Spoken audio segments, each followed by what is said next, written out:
Hello students, welcome to WB exam guide. তো আজকে আমরা আলোচনা করব, অন স্ক্রিন দেখতে পাচ্ছ আজকের আলোচনা টপিক হচ্ছে আমাদের প্রিভিয়াস ইয়ার পার্ট 23। অলরেডি কিন্তু আমরা পার্ট 22 আলোচনা করে নিয়েছি। যারা এখনো ক্লাসগুলো দেখোনি অবশ্যই প্লেলিস্ট চেক করো এবং গত ক্লাসগুলো প্রত্যেকটা দেখে নাও, কারণ যে প্রশ্নগুলো আমি তোমাদেরকে প্র্যাকটিস করাচ্ছি সেগুলো অবশ্যই পড়ে যাবে, কারণ এগুলো থেকে ইন্টারভিউ প্রশ্ন খুবই করে। আর প্রত্যেকটা প্রশ্ন কিন্তু বিগত বছর করেছিল বিভিন্ন স্টুডেন্ট, বিভিন্ন যারা ক্যান্ডিডেট রয়েছে তাদের কাছ থেকে আমি জেনে সেগুলোকে প্র্যাকটিস করাচ্ছি। তাই প্রত্যেকে ভালো করে দেখে যাও, আশা করছি প্রত্যেকের ইন্টারভিউ ভালো হবে। আর তোমাদের ফর্ম ফিল আপ নিয়ে বা বিভিন্ন যদি কোনো কোয়ারি থাকে অবশ্যই আমাকে জানাবে। আমার কন্ট্যাক্ট নাম্বারটা লিখে দিচ্ছি, নোট করে রাখো, 9647300217। এটা হচ্ছে আমার কন্ট্যাক্ট নাম্বার, এখানে আমাকে হোয়াটসঅ্যাপ করো, তাহলে তোমাদের প্রশ্নের সমস্ত উত্তর আমি দিতে পারবো। এছাড়াও আমাদের ফেসবুক বা ইউটিউবে যে কমেন্ট বক্স রয়েছে সেখানে অবশ্যই কমেন্ট করবে। ওকে, চলো দেখো, প্রত্যেকে ভালো করে দেখো কি বলা হয়েছে। বলছে ছাত্র ও শিক্ষকের সম্পর্কে আপনার ধারণা কি। মানে কোনো একটা প্রাথমিক বিদ্যালয়ে একজন শিক্ষক এবং শিক্ষক শিক্ষক এবং শিক্ষার্থীর মধ্যে কিরূপ সম্পর্ক হবে, মানে টিচার এবং স্টুডেন্টের রিলেশনশিপটা কেমন হবে। দেখো, বলছে ছাত্র শিক্ষক সম্পর্ক মূলত পারস্পরিক সম্মান, বিশ্বাস এবং মানবিক মূল্যবোধের ওপরে প্রতিষ্ঠিত। শিক্ষক একজন পথপ্রদর্শক হিসাবে শিক্ষার্থীর জ্ঞান, নৈতিকতা এবং ব্যক্তিত্ব গঠনে গুরুত্বপূর্ণ ভূমিকা রাখবেন। একইভাবে শিক্ষার্থীর উচিত শিক্ষকের প্রতি সম্মান ও আস্থা রেখে তার নির্দেশনা অনুসরণ করা। তাহলে এখানে আমরা কি জানলাম, যে একজন শিক্ষক এবং শিক্ষার্থীর মধ্যে কি কি সম্পর্ক হবে।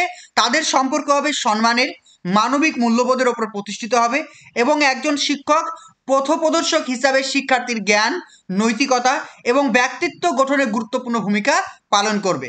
অপরদিকে শিক্ষার্থীদের উচিত শিক্ষকের প্রতি সম্মান এবং আস্থা রেখে তার দিক নির্দেশকে অনুসরণ করা। সুষ্ঠু যোগাযোগ, সহমর্মিতা এবং সহযোগিতামূলক শিক্ষার পরিবেশ একটি সুস্থ ছাত্র শিক্ষক সম্পর্কের ভিত্তি তৈরি করে।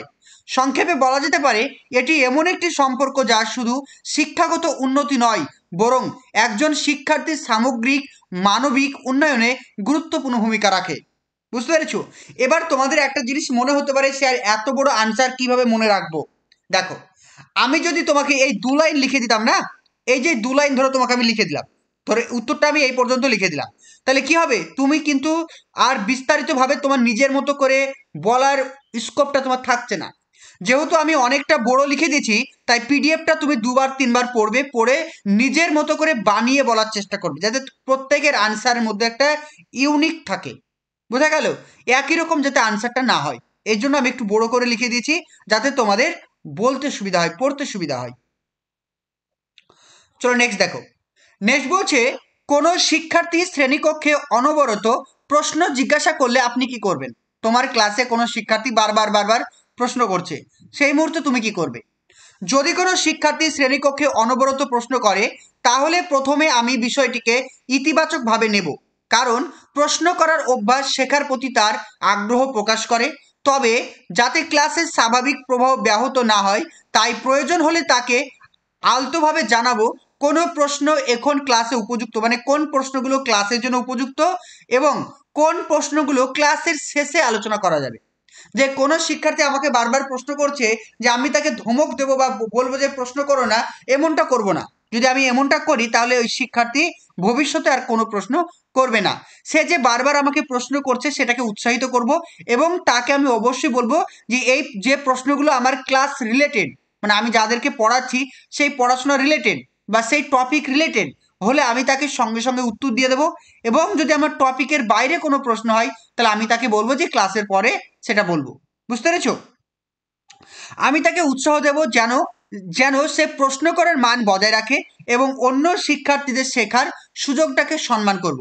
যে আমি ও প্রশ্ন করছে বলে আমি শুধুমাত্র ওর প্রশ্নেরই উত্তর দেব, বাকি যে স্টুডেন্ট বা ছাত্রছাত্রীদের কি চাহিদা রয়েছে সেই চাহিদার দিকে আমি ভ্রুক্ষেপ করব না, এমনটা যেন না হয়। প্রত্যেকটা শিক্ষার্থীকে আমাকে কিভাবে তাকে সুযোগ দিতে হবে শেখার।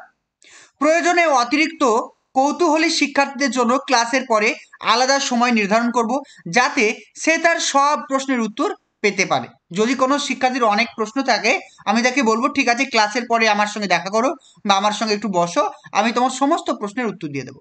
বোঝা গেল? ক্লিয়ার? ইন্টারভিউর জন্য প্রস্তুতি নিতে চাইছো, আমাদের ডাব্লিউবি এক্সাম গাইডের সমস্ত নোটসপত্র রেডি রয়েছে। তো তোমরা চাইলে সেগুলোকে পারচেস করে সামান্য অর্থের বিনিময়ে সেগুলো তোমরা কিনে পড়তে পারবে।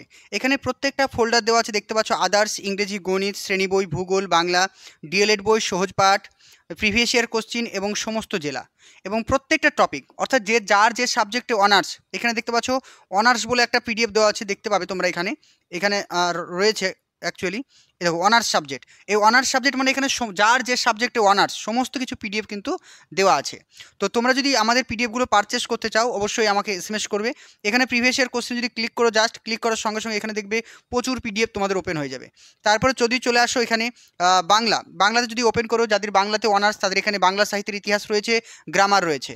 তাছাড়া যদি চলে আসি আমরা ইংরেজিতে যাদের অনার্স তারা যদি এখানে ক্লিক করো, এখানে প্রত্যেকটা ইংরেজি সাহিত্য মানে ইংরেজি সাহিত্য থেকে কী কী প্রশ্ন আসবে সব কিছু দেওয়া আছে। এছাড়াও যদি আমরা শ্রেণী বইয়ে ক্লিক করি, অর্থাৎ এখানে দেখতে পাবো আমাদের শ্রেণীতে যে সমস্ত বইগুলো রয়েছে সেই বইগুলোর ভেতর থেকে কী কী প্রশ্ন করবে সব কিছু সুন্দর করে রাখা আছে। আবার যদি আদার্সে ক্লিক করি, এখানে আমাদের যে ফোল্ডারটা ওপেন হবে, জাতীয় সঙ্গীত, জাতীয় গান, জাতীয় পতাকা, এনসিইআরটি সমস্ত কিছু, West Bengal board of primary education model school, মানে এর থেকে জেড পর্যন্ত ইন্টারভিউর জন্য যা যা দরকার, ন্যাশনাল এডুকেশন পলিসি, সব কিছু তোমাদের কভার করা আছে, প্রত্যেকটা জিনিস। গণিত, অঙ্ক থেকে যাদের যে সাবজেক্ট অনার্স আছে, এছাড়াও গণিত থেকে যে প্রশ্নগুলো করবে সব কিছু দেওয়া আছে। তো তোমরা ভূগোল বা পরিবেশ থেকে যা যা পড়তে হবে সব কিছু এখানে দেওয়া আছে, তোমরা ইজিলি কিন্তু সমস্ত কিছু পড়তে পারবে, ঠিক আছে, যেগুলো কিন্তু ইন্টারভিউর জন্য তোমাদের খুবই গুরুত্বপূর্ণ। স্ক্রিনে দেওয়া নাম্বারে কন্ট্যাক্ট করো, পিডিএফগুলোকে কিনে নাও, ভালো করে মন দিয়ে পড়াশোনা করো। নেক্সট দেখো, নেক্সট বলছে যদি কোনো শিক্ষার্থী বিষয় বহির্ভূত প্রশ্ন করে তাহলে আপনি কি করবেন? পরিপ্রেক্ষিত প্রশ্ন, ধরুন তুমি কোনো একটা টপিকের উপর ক্লাস করাচ্ছ, শিক্ষার্থী সেই টপিক রিলেটেড ছাড়া অন্য কোনো প্রশ্ন করছে, তাহলে সেই মুহূর্তে আপনি কি করবেন? প্রশ্নটা কি হবে? উত্তরটা, যদি কোনো শিক্ষার্থী বিষয় বহির্ভূত প্রশ্ন করে তাহলে প্রথমে আমি তাকে নিরুৎসাহিত না করে বিনয়ের সাথে জানাবো যে প্রশ্নটি খুবই গুরুত্বপূর্ণ হলেও বর্তমান পাঠের সাথে তা সরাসরি সম্পর্কিত নয়। আমি তাকে আশ্বস্ত করব যে ক্লাস শেষে বা নির্দিষ্ট সময়ে আমি তার প্রশ্নের উত্তর দেব, যাতে সে হতাশ না হয় এবং তার কৌতূহল বজায় থেকে। পাশাপাশি শ্রেণীকক্ষে পাঠের ধারাবাহিকতা বজায় রাখার জন্য বিষয়বস্তুর প্রতি মনোযোগ রাখতে সবাইকে উৎসাহিত করব। এইভাবে আমি শিক্ষার্থীর আগ্রহ অক্ষুণ্ণ রাখবো এবং একই সঙ্গে ক্লাসের গতি ও শিক্ষার পরিবেশ নিয়ন্ত্রণে রাখবো। বুঝতে পেরেছো? ক্লিয়ার?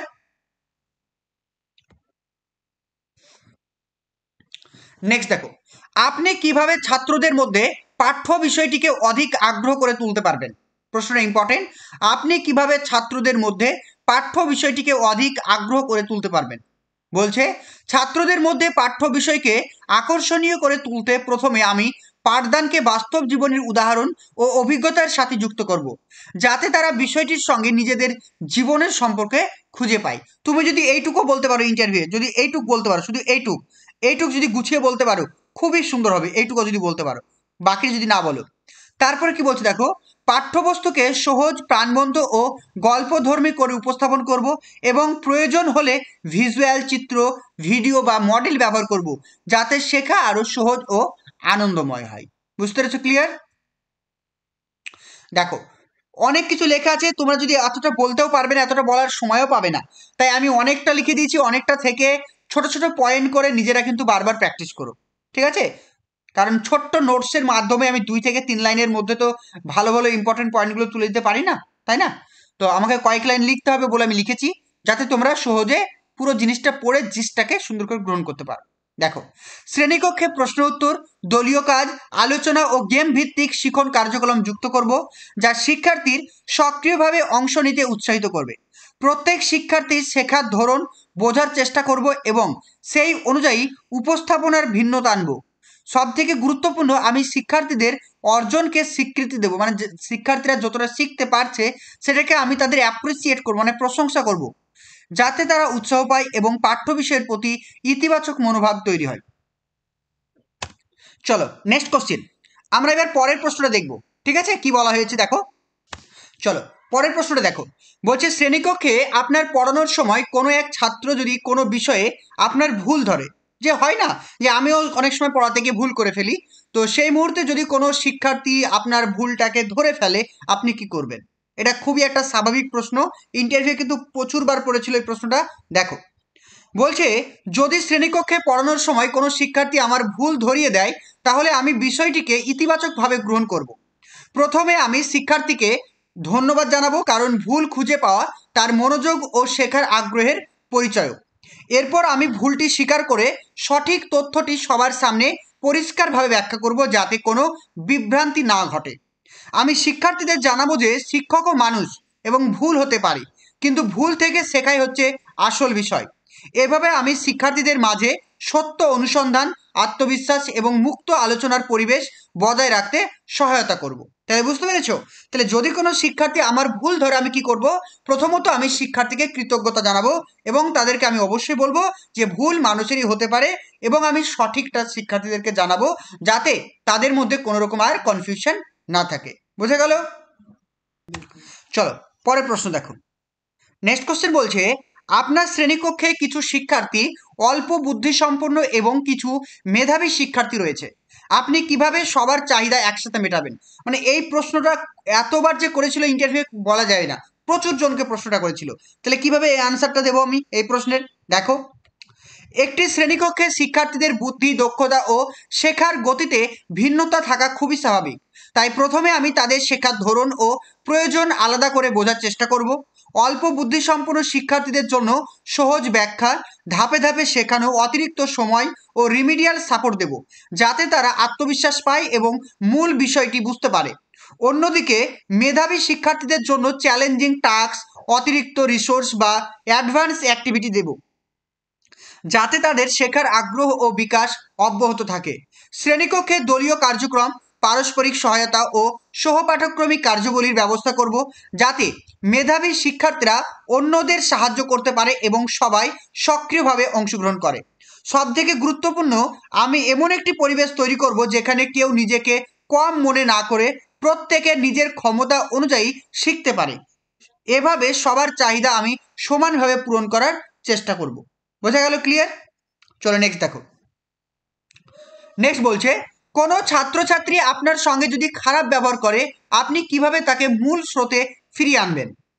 যদি কোনো ছাত্রছাত্রী আমার সঙ্গে খারাপ ব্যবহার করে তাহলে প্রথমে আমি শান্ত থাকব। আমি কখনো উত্তেজিত হব না এবং আবেগ প্রতিক্রিয়া দেখাবো না, কারণ রাগ বা শান্তি সমস্যা আরও বাড়াতে পারে। আমি তাকে আলাদা করে ডেকে শান্তভাবে কথা বলবো, কেন সে এমন আচরণ করছে তা জানার চেষ্টা করব। তার সমস্যাগুলো মনোযোগ দিয়ে শুনবো, যাতে সে বুঝতে পারে যে তাকে গুরুত্ব দেওয়া হয়েছে। যে দেখবো যে কোনো শিক্ষার্থী কেন আমার প্রতি রেগে যাচ্ছে বা কোনো শিক্ষার্থী কেন আমার প্রতি খারাপ ব্যবহার করছে। হতে পারে এটা আমি কোনো শিক্ষার্থীকে মানে ইগনোর করছি বা আমি কোনো শিক্ষার্থীকে যথেষ্টভাবে মূল্যায়ন করছি না, সেই মুহূর্তে শিক্ষার্থীরা হীনমন্যতা ভোগে এবং আমার সঙ্গে খারাপ ব্যবহার করে। তো আমি সেই দিকটা সুনিশ্চিত হব যে আমি কোনো শিক্ষার্থীর সঙ্গে কোনোভাবে মিসবিহেভ করছি কিনা, এই দিকটা আমাকে আগে ভালো করে দেখতে হবে। ঠিক আছে? দেখো, অনেক সুন্দর করে লেখা আছে, বাকিটাও পড়ে নেবে। কারণ দেখো, আমি সংক্ষিপ্ত আকারে নোটস দিই না, কারণ সংক্ষিপ্ত আকারে নোটস দিলে তোমরা কিন্তু 2 থেকে 1 লাইনের বেশি বলতে পারবে না। আমি অনেক কিছু লিখে দিই যাতে পড়ে তোমরা নিজের মতো করে সুন্দর করে গুছিয়ে বলতে পারো। বুঝতে পেরেছো? দেখো, এরপর আমি তাকে বোঝাবো শ্রদ্ধা এবং আচরণবিধি, যোগাযোগের সঠিক পদ্ধতির গুরুত্ব কতটা এবং তার আচরণ কিভাবে শিক্ষার পরিবেশকে ব্যাহত করে। আমি তাকে সুযোগ দেব তার আচরণ সংশোধন করার এবং তাকে ইতিবাচকভাবে সহযোগিতা করব, যাতে সে নিজের ভুলটা বুঝতে পারে। যাতে আমি তার সঙ্গে এমনভাবে মিশবো বা আমি তার সঙ্গে এমনভাবে ব্যবহার করব যাতে সে নিজের ভুলটা সে নিজেই বুঝতে পারে।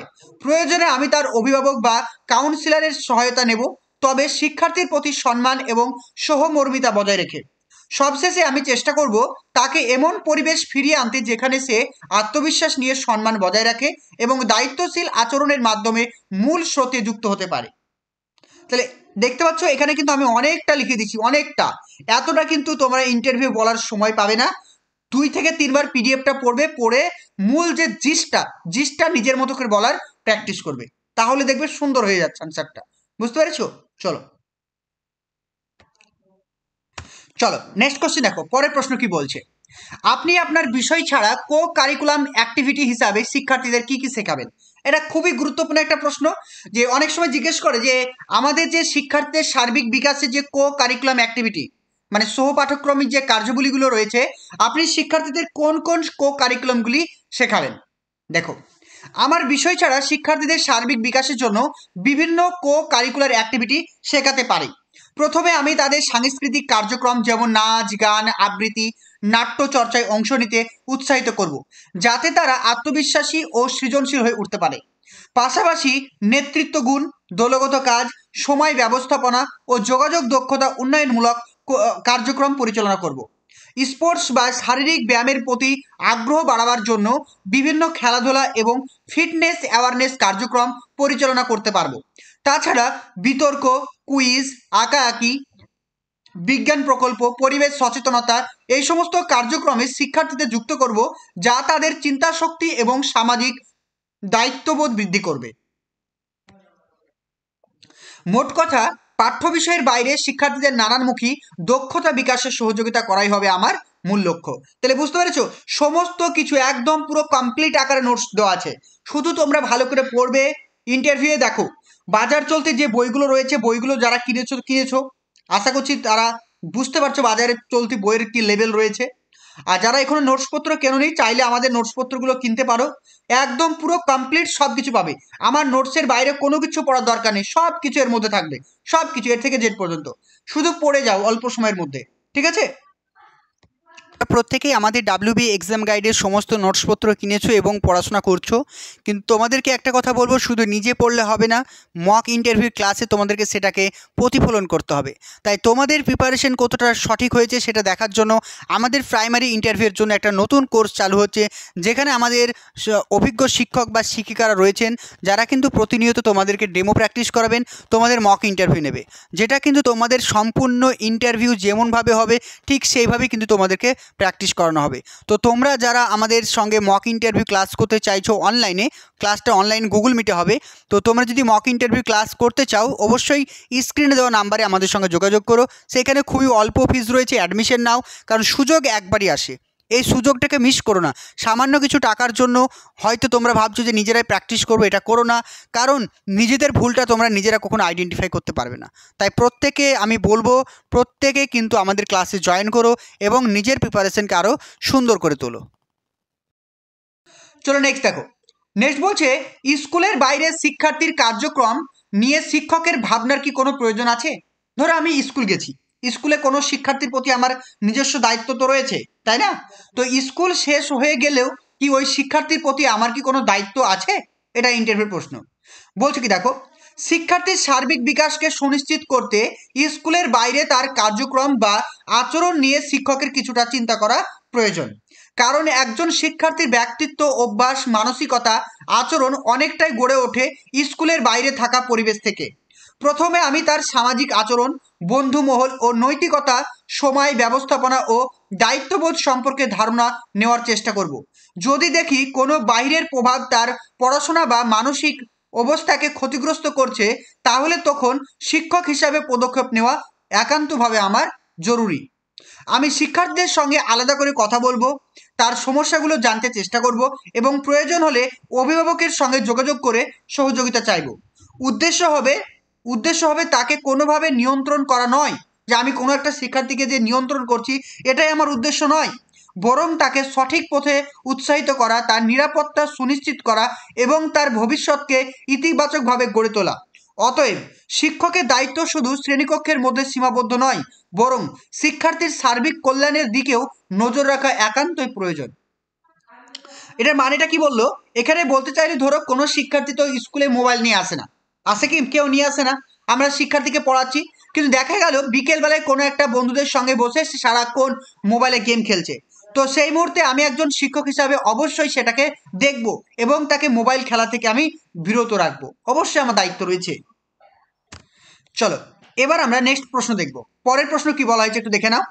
বলছে, বর্তমানে কিশোর কিশোরীরা মোবাইল গেম খেলায় আসক্ত। এটা কিন্তু একটা কমন প্রশ্ন, আমরা দেখতে পাই যে বর্তমানে কিশোর কিশোরীরা মোবাইল গেম খেলায় আসক্ত হয়ে পড়েছে।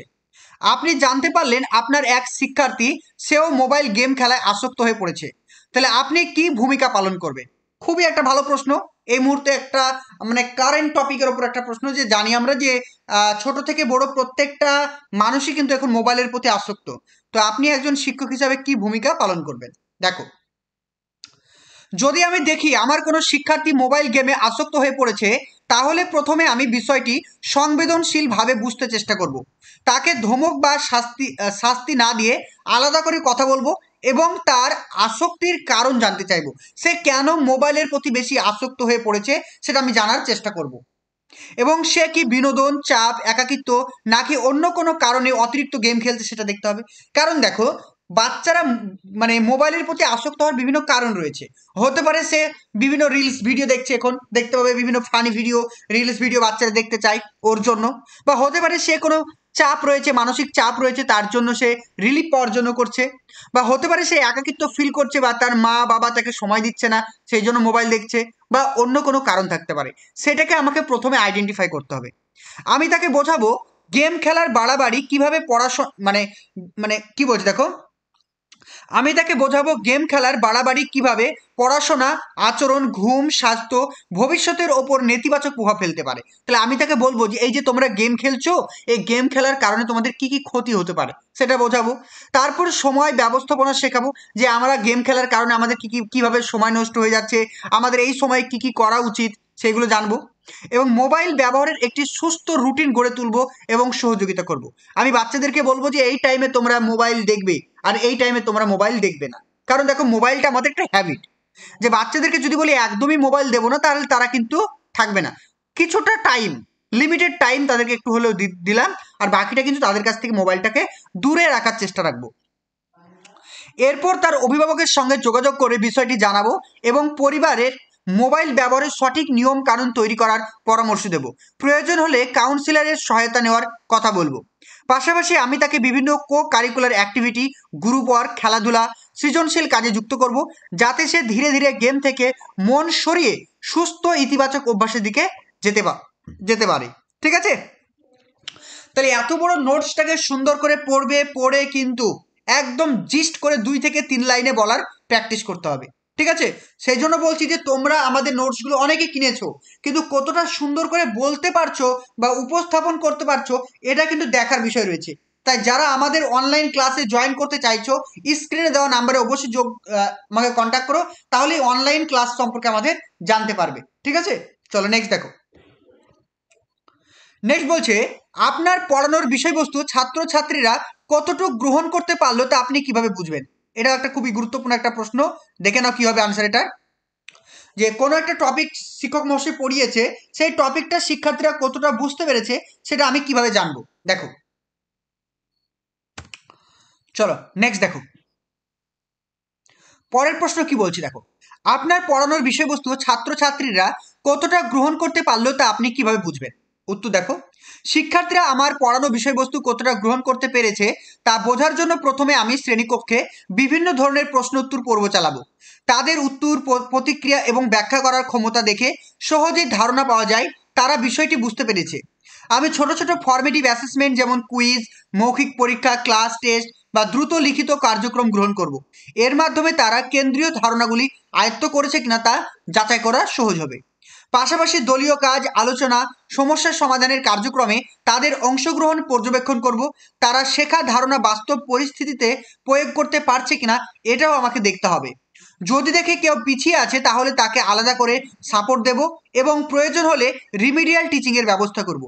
এইভাবে ধারাবাহিক পর্যবেক্ষণ, মূল্যায়ন ও যোগাযোগের মাধ্যমে শিক্ষার্থীরা বিষয়বস্তু কতটা গ্রহণ করেছে তা নির্ভুলভাবে আমি যাচাই করব। বুঝতে পেরেছো? প্রত্যেকটা পয়েন্ট লেখা আছে। একটা উত্তর দিতে গেলে কম্প্যাক্ট যে যে জিনিসগুলো প্রয়োজন সমস্ত কিছু এর মধ্যে কিন্তু দেওয়া আছে। ঠিক আছে? তোমরা নিজেরা পড়বে এবং আনসার করার চেষ্টা করবে। চলো নেক্সট দেখো।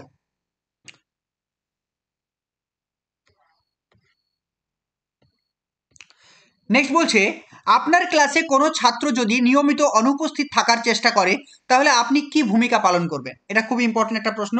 যদি কোনো শিক্ষার্থী নিয়মিত স্কুলে না আসে, তাহলে আপনি কি করবেন?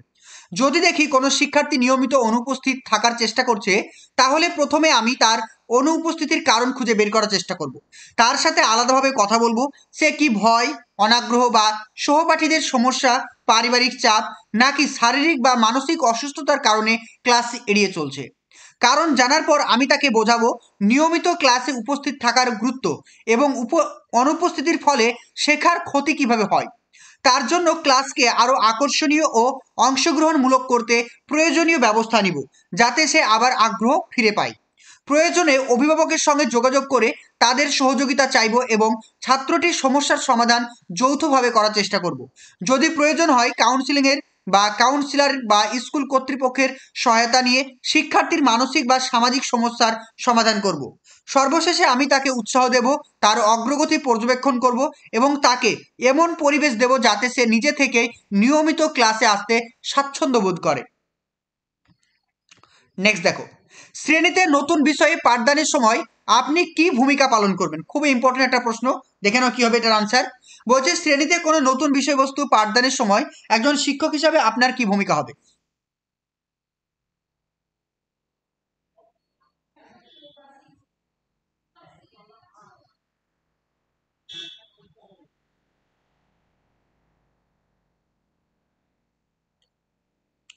দেখো কি বলছে, শ্রেণীতে নতুন বিষয়ে পাঠদান করার সময় প্রথমে আমি শিক্ষার্থীদের পূর্বজ্ঞান বা মানে তাদের যে প্রিয়র নলেজ রয়েছে সেটা বোঝার চেষ্টা করব, যাতে বিষয়টিকে তাদের কাছে সহজ করে তোলা যেতে পারে। ধরো আমি তোমাকে এমন একটা টপিক পড়াচ্ছি যে টপিক সম্পর্কে তোমার কোনো পূর্ব জ্ঞান বা অভিজ্ঞতা নেই, তাহলে সেই টপিকটা আমাকে অন্যভাবে পড়াতে হবে। যদি তোমার পূর্ব জ্ঞান বা অভিজ্ঞতা থাকে, আমাকে সেই অন্যভাবে পড়াতে হবে, মানে বিষয়টা আলাদা হচ্ছে।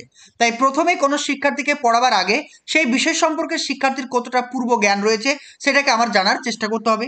আমি পাঠ শুরু করব একটি আকর্ষণীয় উদাহরণ, গল্প, চিত্র বা বাস্তব জীবনের ঘটনা দিয়ে, যাতে শিক্ষার্থীদের আগ্রহ তৈরি হয়। এরপর বিষয়টিকে ছোট ছোট অংশে ভাগ করে তাদের কাছে আমি সহজভাবে উপস্থাপন করব। জাস্ট এইটুকু যদি বলতে পারো তাহলেই হয়ে যাবে, জাস্ট এইটুকু যদি বলতে পারো তাহলেই হয়ে যাবে। এছাড়া দেখো অনেক কিছু লেখা আছে, তোমরা একটু পড়ে নেবে। চলো নেক্সট দেখো। নেক্সট বলছে আপনি কিভাবে শ্রেণীর সকল ছাত্রছাত্রীর কাছে নিজেকে গ্রহণযোগ্য করে তুলবেন? খুবই একটা ভালো প্রশ্ন, কারণ আপনি একজন শিক্ষক হিসেবে সবার কাছে কিভাবে গ্রহণযোগ্য হয়ে উঠবেন। বলছে দেখো, শ্রেণীর সকল ছাত্রছাত্রীর কাছে নিজেকে গ্রহণযোগ্য করে তুলতে প্রথমে আমি আন্তরিকতা, নম্রতা এবং ইতিবাচক মনোভাব নিয়ে তাদের সামনে উপস্থিত হব। এদের প্রতি সম্মান দেখাবো এবং তাদের মতামত, অনুভূতি ও সমস্যাকে গুরুত্ব দিয়ে শুনবো। তুমি যদি এইটুকু বলতে পারো, এইটুকু যদি বলতে পারো তবুও হয়ে যাবে তোমার আনসার। ঠিক আছে, এইটুকু। আবার তুমি যদি মনে করো পুরোটা পড়ে আমি নিজের মতো করে আনসারটাকে তৈরি করব, তবুও সুন্দর করে তৈরি করতে পারো। দেখো, আমি শ্রেণীকক্ষে এমন পরিবেশ তৈরি করব যেখানে সবাই স্বাচ্ছন্দ্য বোধ করবে, প্রশ্ন করতে পারবে, ভুল করলে মানে হাস্যরস বা ভয়ের সম্মুখীন হবে না। শিশুদের শেখার ধরন ভিন্ন হওয়ায় আমি ধৈর্য ধরে তাদের প্রয়োজন অনুযায়ী পাঠদান করব এবং কাউকে ছোট বা কম বুঝে এমন ভাব প্রকাশ করব না, বা কাউকে আমি ধরো একদম হেন করলাম, মানে কাউকে গুরুত্বই দিলাম না, এমনটা আমি কখনোই করব না। সকলকে আমি সমানভাবে গুরুত্ব দেব। আমি তাদের সঙ্গে বন্ধুত্বপূর্ণ কিন্তু শৃঙ্খলাপূর্ণ আচরণ বজায় রাখবো, যাতে তারা আমাকে সম্মানও করবে আবার সহজভাবেও গ্রহণ করবে। পাশাপাশি প্রশংসা, উৎসাহ এবং ইতিবাচক শক্তি ভাগ করে তাদের আত্মবিশ্বাসকে বাড়াতে চেষ্টা করব। সবশেষে আমি চেষ্টা করব তাদের কাছে একজন শিক্ষক নয়, বরং একজন সহায়ক, পথপ্রদর্শক এবং বিশ্বাসযোগ্য মানুষ হিসাবে গড়ে উঠতে। এইভাবে আমি শ্রেণীর সব শিক্ষার্থীর কাছে নিজেকে গ্রহণযোগ্য করে তুলব। বোঝা গেল? ক্লিয়ার? তো আজকে আমাদের এই পর্যন্ত ছিল। আজকে আমরা পার্ট, ঠিক আছে, পার্ট কিন্তু 23 আলোচনা করলাম। অলরেডি কিন্তু আমরা 22 মানে 22টা পার্ট আলোচনা করেছি। শুধুমাত্র প্রিভিয়াস ইয়ার প্রশ্ন আমরা আলোচনা করছি না, বিভিন্ন টপিকের ওপরে আমরা ডিটেলস আলোচনা করছি। তোমরা অবশ্যই আমাদের প্লে লিস্ট চেক করো, ভিডিও ডেসক্রিপশনে প্লে লিস্টের লিঙ্ক দেওয়া থাকবে, সেখান থেকে ভিজিট করে ক্লাসগুলো করো। আর যতই তোমরা পড়ো না কেন, প্রত্যেকে কিন্তু ইন্টারভিউ শুরু হয়ে গেছে তোমাদের অনলাইন অ্যাপ্লিকেশন, আর কিছুদিন পরেই তোমাদের ইন্টারভিউ প্রক্রিয়া শুরু হবে। এই কয়েকটা দিন ভালো করে পড়ো, আর এই অল্প সময় নিজের প্রিপারেশনটাকে আরো মজবুত করার জন্য আমাদের নোটসগুলো যদি কিনতে চাও অবশ্যই কিনে নাও, ভালো করে প্রিপারেশন করো। আর আমাদের অনলাইন ক্লাসও চলছে, অনলাইন ক্লাসে যোগদান করলে অবশ্যই আমাদেরকে কন্ট্যাক্ট করো। ঠিক আছে, চলো, থ্যাংক ইউ।